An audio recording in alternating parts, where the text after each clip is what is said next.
Welcome to tonight's archaeology program. And the title of tonight's presentation is called Helb Barn, German Tradition, American Capitalism. And Dr. Jim Gibb will be our guest speaker for tonight. And my name is Allison, and I work for the St. Mary's County Library. Okay, so are you ready, Dr. Gibb?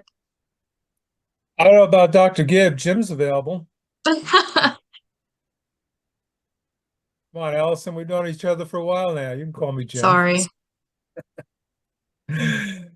Okay, there we go. So, good evening, everybody.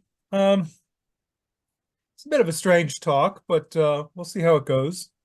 There's sort of a subtext behind this whole thing, and that is it's kind of an exercise in contextualizing an artifact, a building, a landscape, anything like that.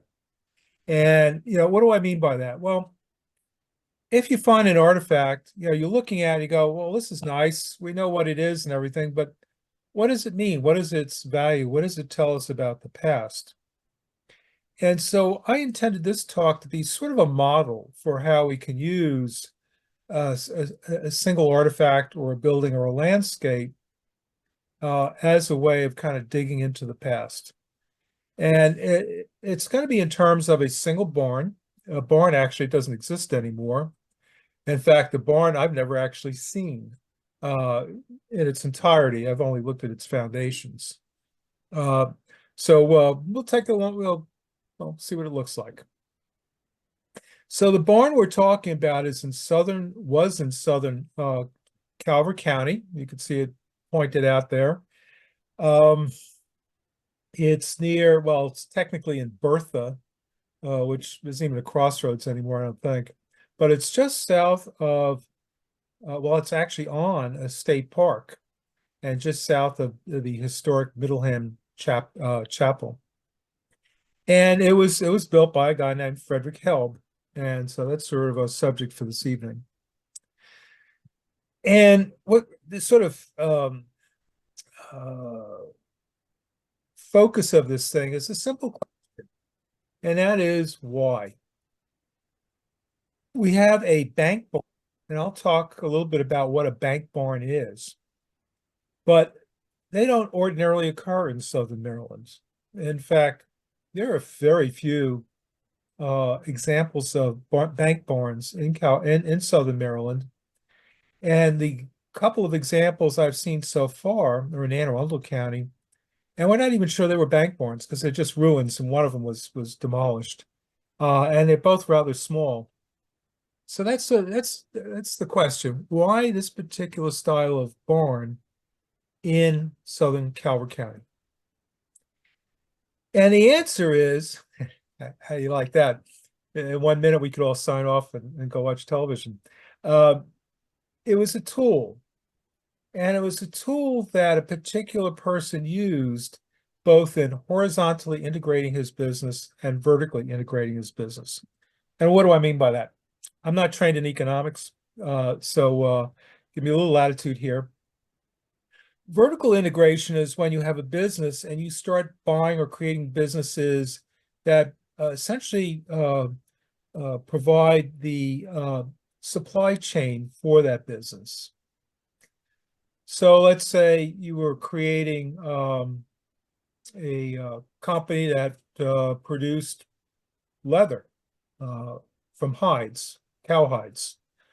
Well, if you can buy the source of those cow hides, and if you can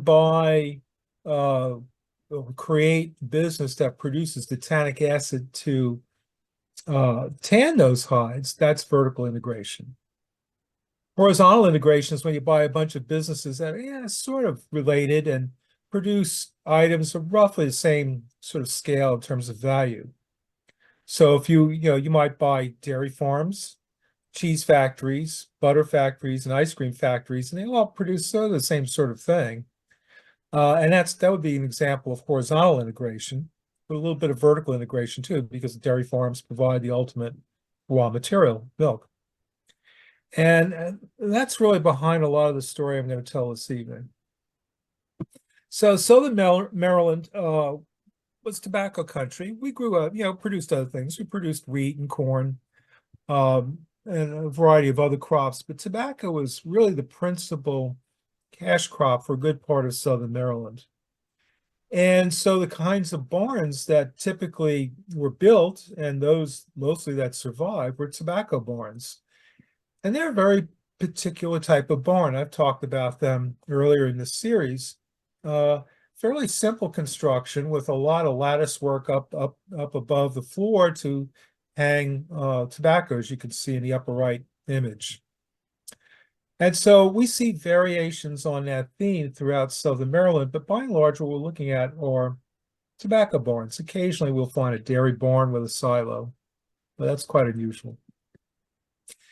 A bank barn is think of it as sort of a split level house where the first floor is at ground level, and then you have sort of a basement, but it also opens out onto the land. And so the idea, and these are used largely for dairy, and Pennsylvania is lousy with these things, as is central and western Maryland. They really were widely used, largely a German influence, but used for dairy. And the idea is from the ramp, from the sort of first floor that you're looking at here, the back one part of the building, you bring in hay. And the livestock, although they're up here right now, you can actually see the milk cans too, just to the right of this little kid here. The cattle are usually down below the barn. And below the barn, this is a sort of upscale one in Montgomery County, Maryland. But this would be the lower portion. So you've got these stalls in which livestock can move in and out. So they're protected from the weather. They could be brought in to be milked, etc. So it's a split level. And they really were, they're largely for livestock rather than, grain or tobacco or anything else. In southern Calvert County, on the grounds of, what is that? That's like Calvert Cliff State Park. State Park down there, just south of Middleham Chapel, just before you get to Solomon's Island. There was this bank barn, and this is a historic photograph of it. It has a cornerstone. Not really a cornerstone. It's actually a double wide brick. I have a picture of that. Yeah, it's a double wide brick, and stamped into it is built by F. Helb, 1887, if memory serves, or 1881. It's in the way. 1881. There we go. So we know who built it, or we know who it was built for. I'm sure Frederick Helb did do it himself. So there's our clue. So what's going on? We know who built this, who this barn was built for. Who was he? Why did he have it built here?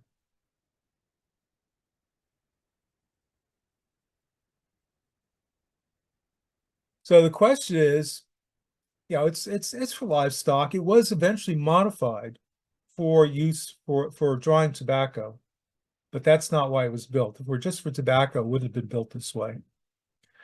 So what kind of animals were in there? Were they dairy cattle or were they draft animals? Well, southern Calvert County, any part of Calvert County, never really had a dairy industry. So from the get-go, it's kind of unlikely. So we could do a little research on Frederick Helb. And really, this is the secret in doing a lot of historical archaeology, is you want to find a name. Once you find a name of interest, it really opens up a whole world of documentary information.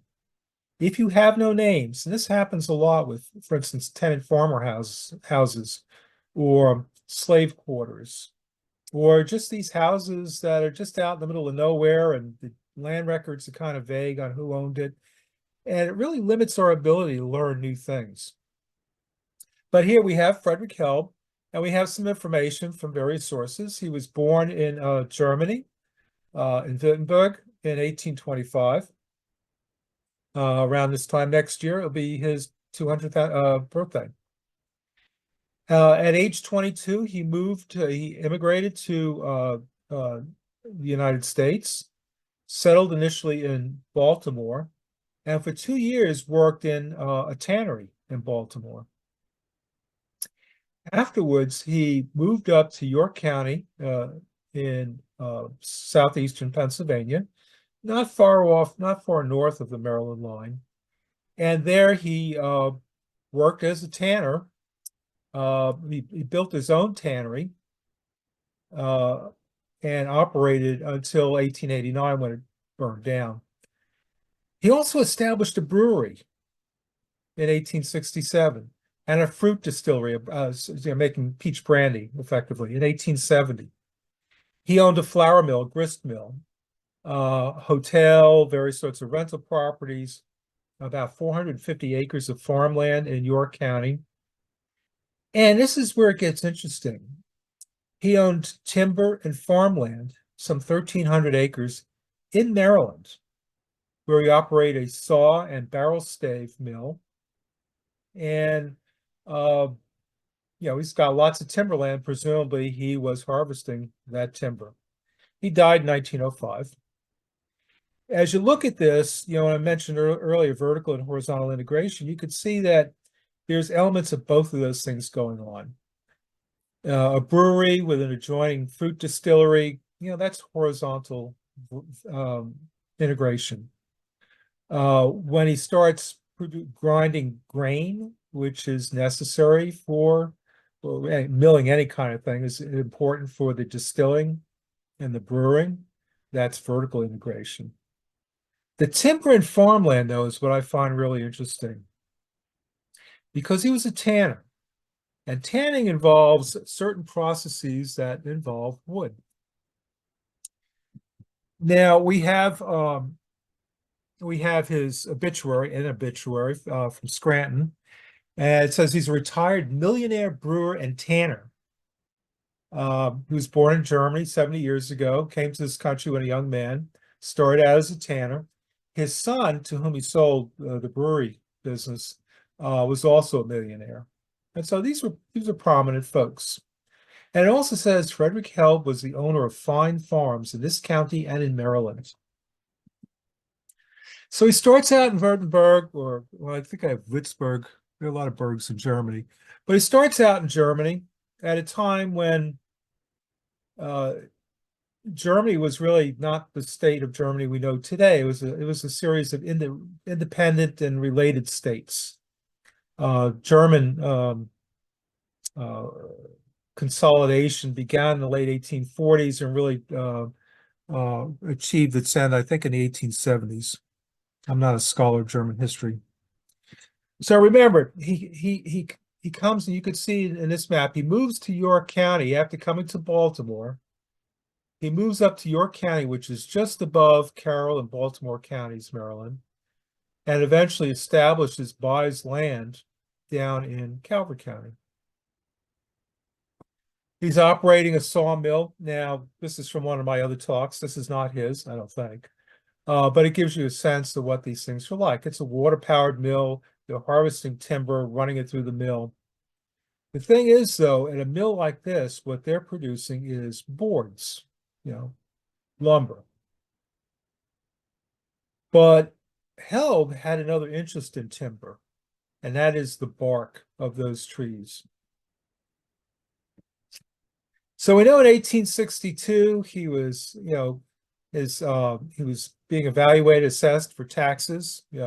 Civil War.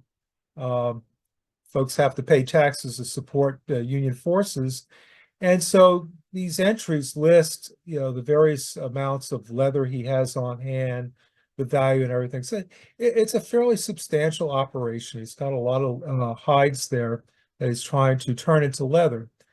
And turning into leather requires that you create tannic acid. And typically the way this was done, especially in Pennsylvania, New York, is they would cut down hemlock trees.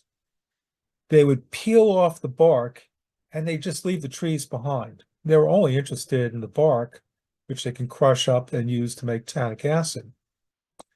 But it looks like Helb was harvesting creating both the lumber and the tan bark. And tan bark, I've got a photograph here on the left of what bark spuds look like. They're about 3 feet long. fairly light, simple tools with a replaceable wood handle. And what you do is you may have to hammer it with a mallet a little bit to get it under the bark. Once you get it under the bark of the tree, you just kind of move it along and peel it off like you peel a banana. That bark is hauled off to the tannery where it's put into a bark mill, which is a very simple kind of mill, but you could use a water-powered mill too. I can see grist mills being adapted to this purpose, or having a separate run of stones just for grinding up bark. So you basically pulverize this stuff.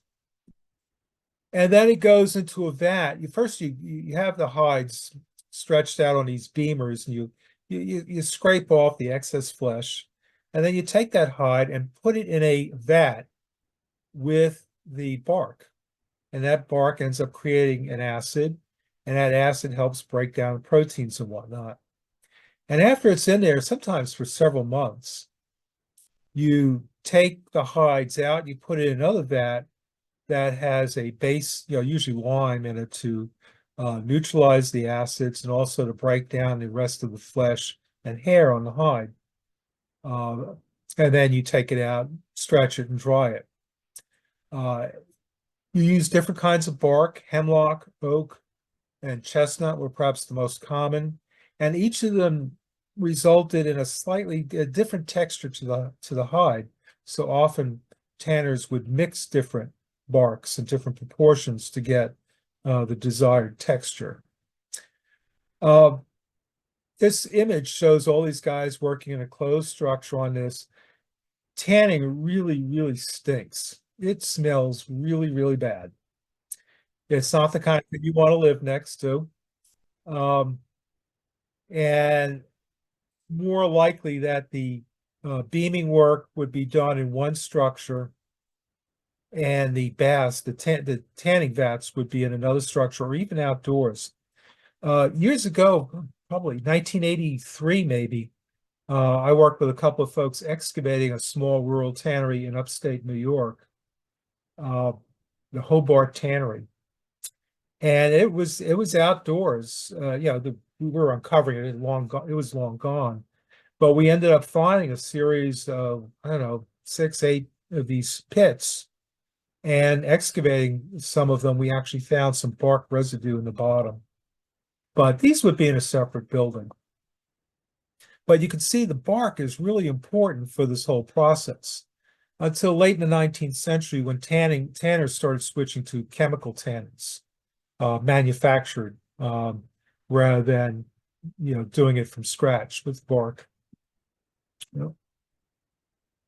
This is sort of an idealized, and this is French, I think, an idealized vision of what these places look like, but they weren't clean and comfortable, and like I said, they smell really, really bad.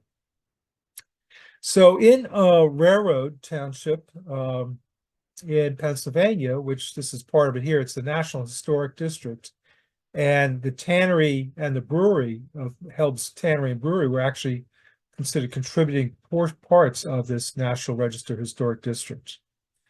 So this guy's he's kind of important, not just up there, and so he lends some of his prestige to us down in Southern Maryland.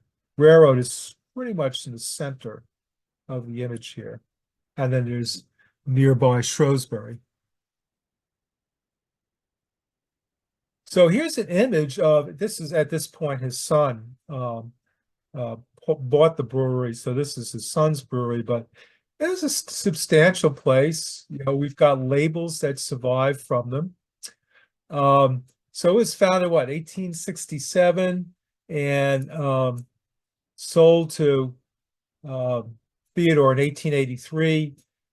I assume it was closed during Prohibition, which would be the 1920s up till 32, 33, and then reopened and closed permanently in 1950.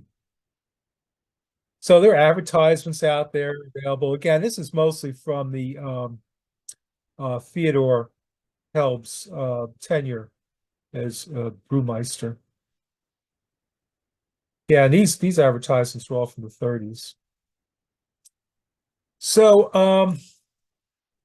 we've got some newspaper articles that talk about this, that talk about his two sons, Theodore and Edward, and how they purchased certain parts of his business. But it was a substantial undertaking that Frederick had. And in terms of archaeology in Pennsylvania, back in the 60s, they actually found the vault beneath the bottling plant. And I don't know if it survives or not. Be interesting if it did. Also in 1900, and by this time, he's getting, by standards of the day, he's getting a little long in the tooth.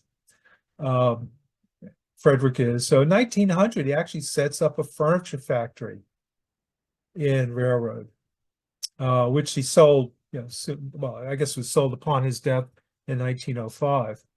But here we've got wood again. So we've got timbers coming from certain places. And some of that, poplar, for instance, maple and oak, are being turned into furniture. These pretty nice examples if they're well built.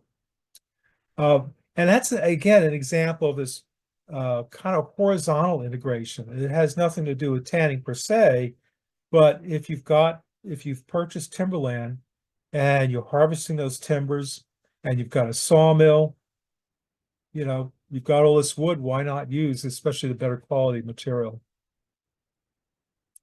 Now, when we get into, sorry about that. When we get into Maryland, he owns farmland, I should say, and apparently devoted mostly to grain and hay for livestock. He has a large tract of forested land with very little arable, very little land that's suitable for cultivation. And it's in Calvert County, that means the land's pretty well broken up. Narrow ridges, steep slopes. There's not a lot you could do with it in terms of commercial agriculture. He owns a saw and a stave mill, and he also purchased a steamboat wharf at Cove Point nearby. So these pieces start coming together a little bit.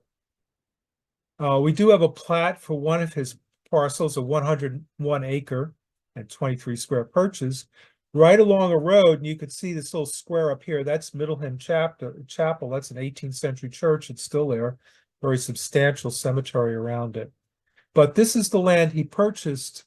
And it's pretty much just south of the chapel that he built that barn. It's not on this image. I'm not sure what that plat dates to offhand. Actually, I didn't record that. Oh, this is a 1906 plat. So the barn would have been there. Maybe that's what this little figure is here, that barn.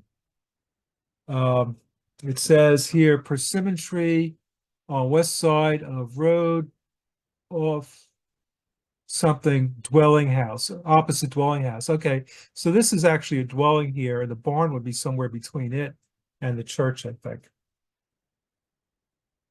And if we look at it using LiDAR, we can see the foundation of the barn.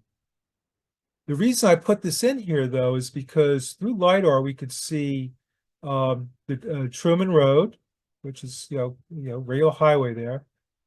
And Route 2 would be over here to the west, Route 24. But we could also see the Baltimore and Drum Point Railroad Prism, which I've talked about before. So we've got the railroad that was proposed but never completed. It was proposed in 1867, 68. There were a couple attempts at building it. All of them eventually failed, but they did build the prism for it. They graded the right-of-way for it. It's possible that Frederick Helb purchased this specific property because it was so close to this railroad that was proposed. Maybe he had some ideas of using that to ship out lumber. So here's a barn. It's not a picture I took because, again, I didn't visit the site until the superstructure was gone. And the reason it wasn't there anymore is because a little bit time before I got there, the Department of Natural Resources, which operates the site, had one of their volunteers go to, I guess, the planning department with a permit to basically have the fire department burn this building down because for them it was a nuisance. The Maryland Historical Trust was not happy. I think they had already put some money into its preservation. And so when DNR had to do a little bit of work nearby, they got browbeaten to doing some archaeology, and I was contracted to do that. Although the archaeology had nothing to do with the barn, it was nearby. What we were able to do is the lady friend of young man who was working with me at the time had some artistic ability, and she was able to take a couple of photographs of the building and do this artistic rendition of what the building looked like. Again, at this point, it had been modified for tobacco. Again, some photographs that I didn't take, but showing the ground level, so the back part of it, and here's the barn door here, through which mostly wagons would come in with fodder for the livestock below. When I got there, it looked like this. Remnants of a brick foundation. Remember, this is southern Calvert County. There's not a lot of stone around, not a lot of suitable building stone. So foundations would be built with locally made brick.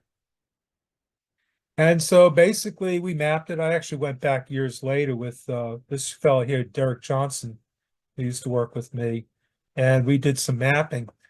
This picture, I put the arrows in, is kind of interesting because you've got the straight wall, and then it sort of bows out a little bit and then cuts around. It's like in sections, almost like a triangle.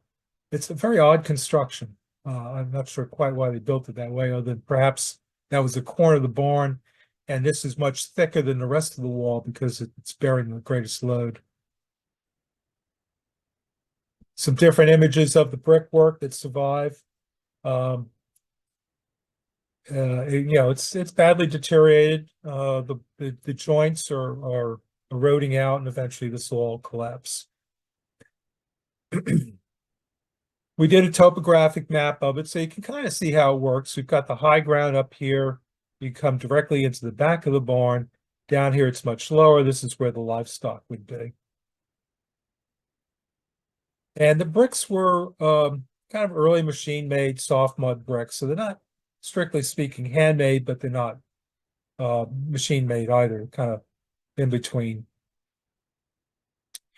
From the Bureau of Statistics for Maryland, we have this entry for Calvert County of lumber and grist mill products. And there we have Frederick Helb, Bertha.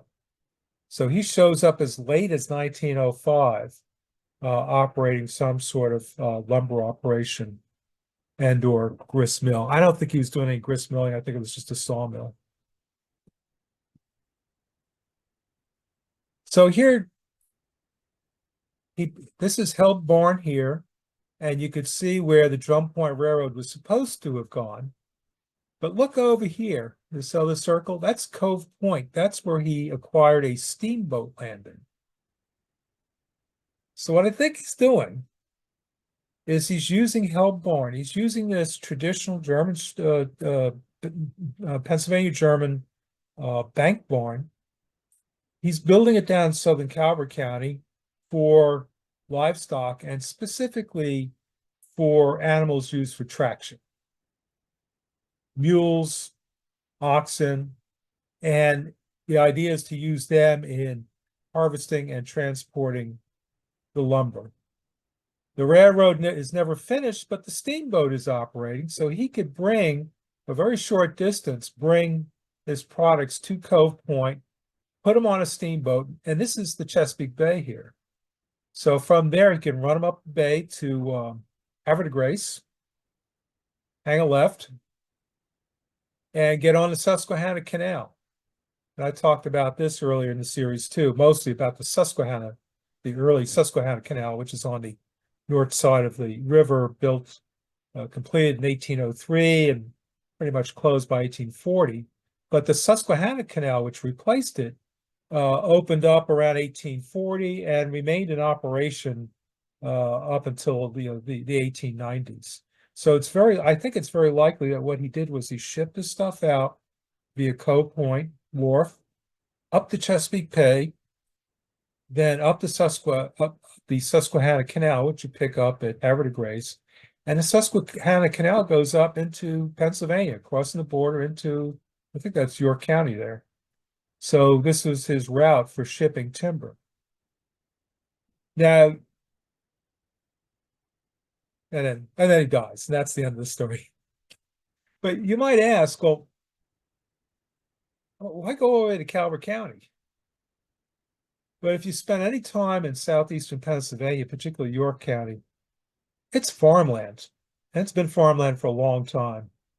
I'm sure there are new forests that have been growing up over the 20th century, but in the 19th century, most of that part of Pennsylvania probably were denuded.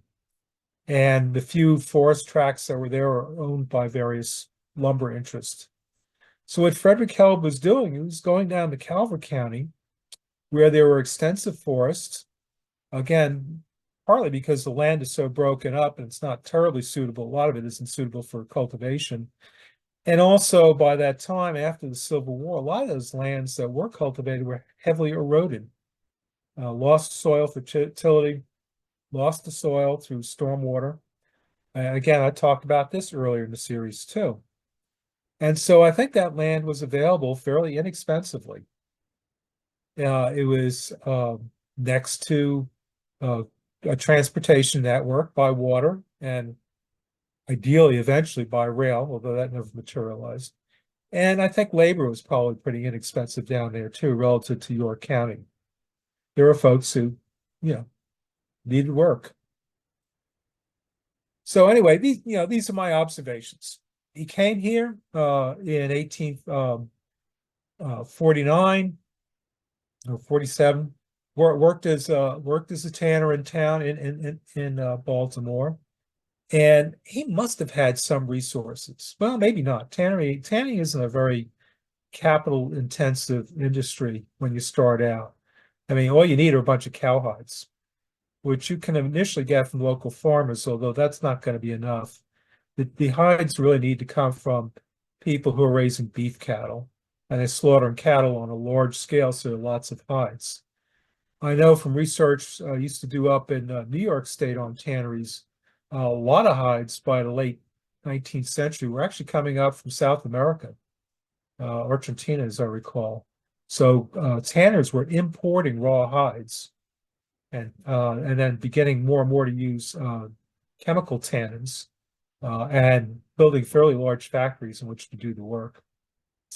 So he set himself up. Maybe it wasn't very capital intensive, but over a relatively few years, the man accumulated a great deal of wealth.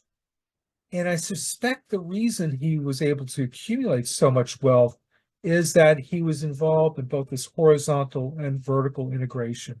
He was building his business out and he was building it up, trying to control the supply chain. And that's how he ended up accumulating a great deal of wealth. If he'd simply stuck to tanning, he might have ended up being a fairly wealthy fellow, but not on the scale he was at the time of his death. So I think he went down to Southern Maryland to buy timberland fairly inexpensively, establish a sawmill because he doesn't want to be shipping logs all that distance. That's a lot of waste. He's going to mill them down into boards, and he's also going to be harvesting the bark for his tannery. Now, whether he grinds it there in Calvert County or ships it up in just sort of big pieces of bark, who knows? We'll have to learn that at some point. And he's using the local farmland not to raise tobacco.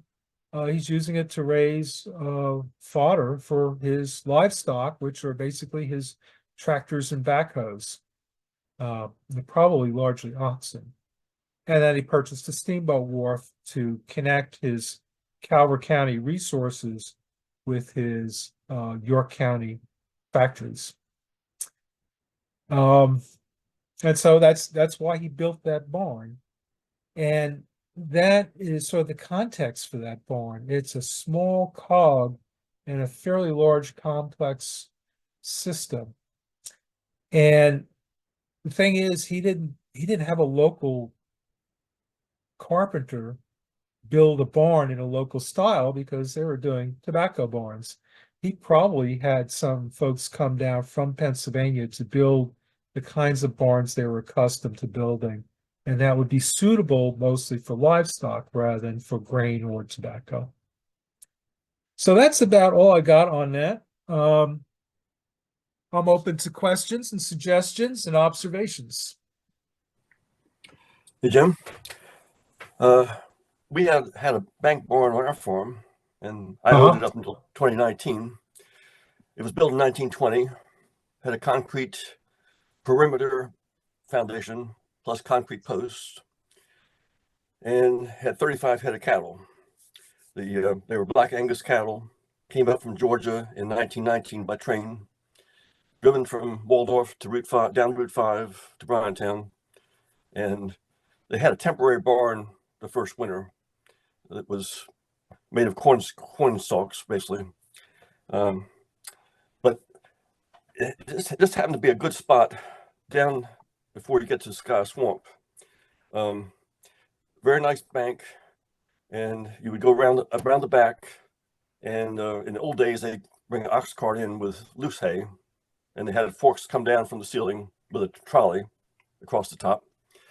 It was my time. We would bale hay, bale straw, and that would be stacked up about 10 feet high.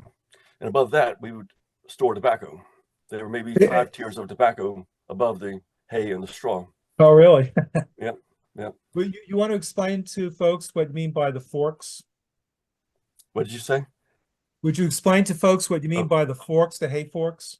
yeah. Well, when you had loose hay, um, these forks were about uh, 2 feet wide and about probably 3 feet long.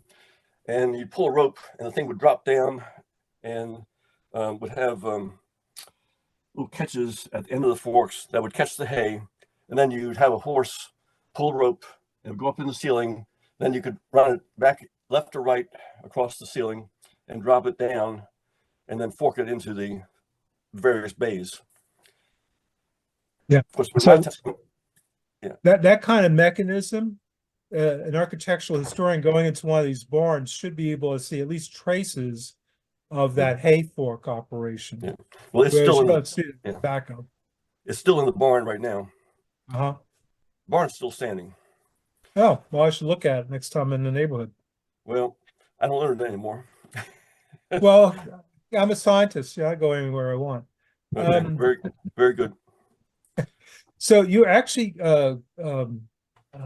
curing tobacco above the hay. Yes. Wow, that's kind Barn of barn space was expensive and hard to get. yeah. So you used every Well, little shed you could in the barn you could find. well, what motivated your family to raise Black Angus at the time?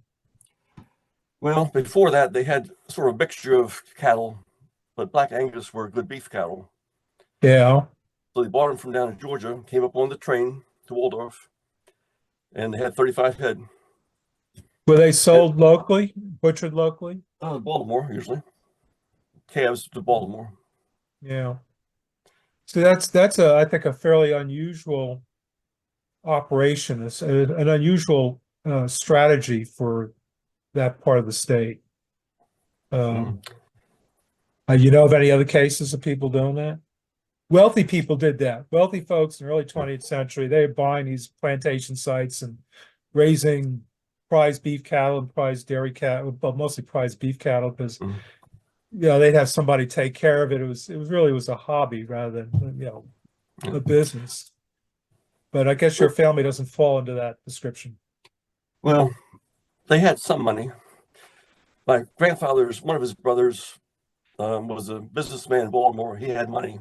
He financed my grandfather the first 20 years when he had the farm. Uh-huh. And another older brother designed the barn. We did have the plans, but they got thrown away at some point. But it's a very nice barn, still very nice. I had to rebuild. The Amish rebuilt it for me in 2016. So it doesn't look quite the same, but I'll send you some pictures. Yeah. Anybody else have any insights or comments? Yeah, Um, oh, go go ahead. ahead, Ray. Go ahead, Ray. Go ahead. Okay. That business model almost sounded more like an early version of a conglomerate than Yeah, just doesn't it? simple vertical and horizontal integration, because it's, especially when you start looking at the hotel industry and the shipping and transportation, I think it was an early version of a conglomerate. Yeah, and I suspect it was sort of an accidental development of an early conglomerate, and that is just finding avenues of investment that look Yeah. good. And sort of like me doing the research, several times during the talk, I mentioned, well, I talked about the railroad, talked about the canal, talked about soil exhaustion. When you work at something long enough, the pieces start coming together. And that was probably true with the business person too, is it buying this, buying that, and then finding, intentionally or not, some of these things start feeding in on one another. So Yeah. for instance, if you've got buyers from out of town who are interested in your products, or you have salespeople who are going to be trained locally and then send out, selling your beer, whatever. Having your own hotel is kind of nice. Mhm. Having rental properties, tenements for your workers, kind of Mhm. nice, and whether or not that's actually a very deliberate, calculated strategy or just something that kind of emerged. But yeah, I think in the end, you really have an early conglomerate developing that may have been part of a trend at the time that led to what we see today. And I suspect that's the way a lot of large present day conglomerates had formed too. It's a matter of opportunity of what was available at the time, not necessarily a strategic direction. Yeah. Anybody else? Janet, you had something? I was just going to say, when I went to Cuba with my sister, we got a chance to travel on a tobacco farm, and their tobacco barns, are very similar looking to the tobacco barns that are here, except that they were mostly thatch roof barns. Yeah. Years ago, I was driving to a conference in New England somewhere from Binghamton with a bunch of fellow students. And we're driving through Connecticut, and I hadn't been down to Maryland at that point. I had worked down in North Carolina. I was looking out the window, those are tobacco barns. And it was like a big surprise to me, but tobacco was a crop in Connecticut, and Binghamton had cigar factories where they bring in tobacco leaf and roll cigars, a major industry at the time in the 19th, early 20th centuries. Yeah, tobacco's kind of all over, but even up in New England, the tobacco barns are kind of the same. I mean, they're just sort of big boxes that are well ventilated because they're not flue curing, and the design's very simple. And those that they survive, where they continue growing tobacco, and when they stop growing tobacco, I see some of them being converted to hay barns, and then most just being abandoned. Anybody else have anything? No?